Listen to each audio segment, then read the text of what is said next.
Due to increasing inflation that has caused cost increases in many sectors of the business, particularly with regard to freight, Horner has already suggested that a lot of teams, particularly Red Bull, are expected to go over the $140 million cap for the season. Nevertheless, Horner and his equivalents at the other F1 teams are unsure about the severity of the FIA's penalty in the event that the cap is surpassed.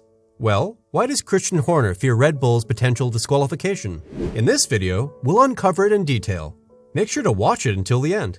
So, without any further ado, let's jump straight into the video. But first, don't forget to subscribe and hit the bell icon, so you won't miss out on any upcoming Formula One news. Christian Horner, the team principal of Red Bull, thinks that vehicles with porpoising problems, Mercedes comes to mind, should be banned from the Grand Prix.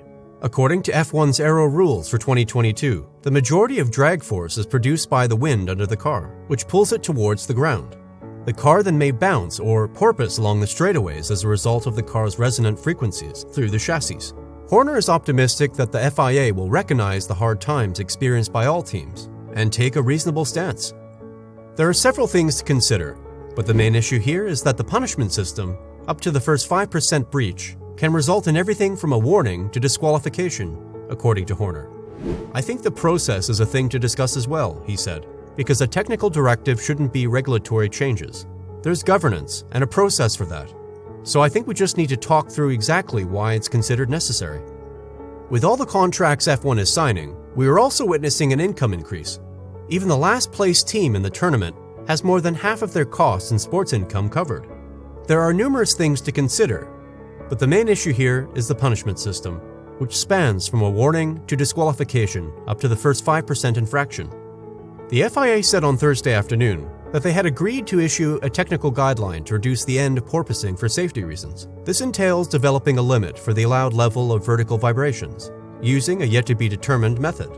However, Horner claims he's opposed to the idea of mid-season rule changes and has instead urged cars with dangerous levels of porpoising to be black-flagged and eliminated from the competition. Because a team dropped a goal, Horner said it would be unjust to effectively change the rules halfway through the year. Horner was speaking to Sky Sports F1. Christian Horner is the most recent, but not the only prominent F1 official to declare his displeasure with the FIA's decision to implement a technical guideline regarding porpoising. James Allison, the technical director at Mercedes, has expressed reservations about this strategy, suggesting that it can lead to conflicts between the teams until everyone is able to track their rivals' stats in real time. Allison's worries were all but dismissed by Horner, whose Red Bull team has handled the porpoising problem better than Mercedes, who instead suggested that teams that have greater trouble with porpoising were trying to persuade the FIA to change the rules in their favor. The rules are the same for everyone, Horner made a remark. Some vehicles struggle with it, while others don't. Unavoidably, there will be a movement to attempt and amend laws for those who do. You can appreciate James and his teammates for advocating for that, since it's in the essence of the game and Formula One. Raising the cap is a clear answer to the current problem, but many teams are opposed to it, excluding permitting increases in some areas like freight. Ottmar Schaffnauer, the head of the Alpine team, said, "In terms of the expense cap, we have opposed a rise this year. I am aware that there have been negotiations taking place behind the scenes to do the right thing. I am not in support of raising the cap, but the costs in a few of the categories indicated have increased. If we reach a compromise on the freight, that makes sense because the freight has risen, and that is clearly measurable for all sides. There is always the prospect of a black flag if a team operates a car in what the FIA perceives to be an unsafe manner," Horner noted. They would increase the elevation of the automobile, so the driver wouldn't notice the porpoising if they knew they would be penalized for operating a risky setup. However, that would obviously be detrimental to aerodynamics. Whether one team is winning and one loses, there's a wider picture we need to consider. Is what you're doing morally correct? Has it been carried out properly? In this instance, some teams are handling it well, but one group in general isn't. They've only competed in 8 races, and already they are 118 points below Red Bull. But now that the FIA has told the teams to cut down on porpoising or risk penalties, Horner has criticized the organization's leaders, saying, "The move is extremely unfair for all teams because of financial limitations." Despite the fact the new rule may potentially disadvantage the Silver Arrows, the Red Bull team manager believes it's wrong that the FIA is modifying the rules as a result of Mercedes' issues. "You have control over how your car is made," according to Horner. "That was something you and your team of designers came up with. The course of your life is in your hands." We are not in charge of the inflation prices that are impacting households all over the world. Inflation in the UK is now expected to be 11%. That has a direct impact on the workforce, raw materials, electricity, goods, and provided parts. The FIA needs to deal with situations that are actually a case of force majeure. After the race in March, it was discovered that Ricciardo's car had surpassed the 100 kilos per hour fuel flow limit permitted by the new rules for the season, and was disqualified. Red Bull's request was denied as expected, but there is one unexpected detail in the FIA's Friday summary of the deliberations. The Mercedes team's attorneys asked that Red Bull get an additional punishment during the meeting on their behalf. A penalty of no less than 3 races, with a disqualification for a further 6 months, suspended for a year specifically. Adrian Newey and Christian Horner from Red Bull attended the hearing. The FIA-approved fuel flow meter revealed Ricciardo's car was consuming fuel at a higher rate than is permitted by the rules. Red Bull acknowledged, according to the summary. The team said that the meter's results weren't reliable, though.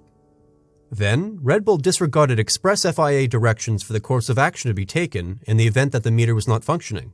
The team decided to calculate the fuel delivery rate using their own algorithms. However, the ruling states that competitors cannot simply pick and choose the strategy which suits them best. The FIA judgment stated that the team's readings also demonstrated that the car surpassed the FFL during the Australian Grand Prix, even if Red Bull's method of calculating the fuel flow rate had been approved.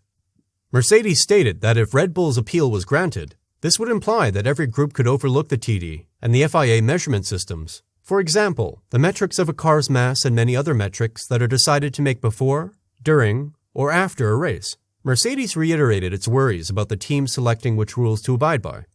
Despite the fact that these are valid worries, the court concluded that the punishment imposed by the stewards is proportionate and refused to increase the penalty as Mercedes had sought.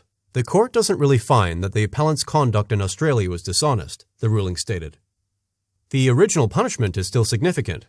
Red Bull is currently ranked 4th in the constructors' standings, in addition to robbing Ricciardo of his career best finish. With 18 points from Australia's Ricciardo, the squad would come in second.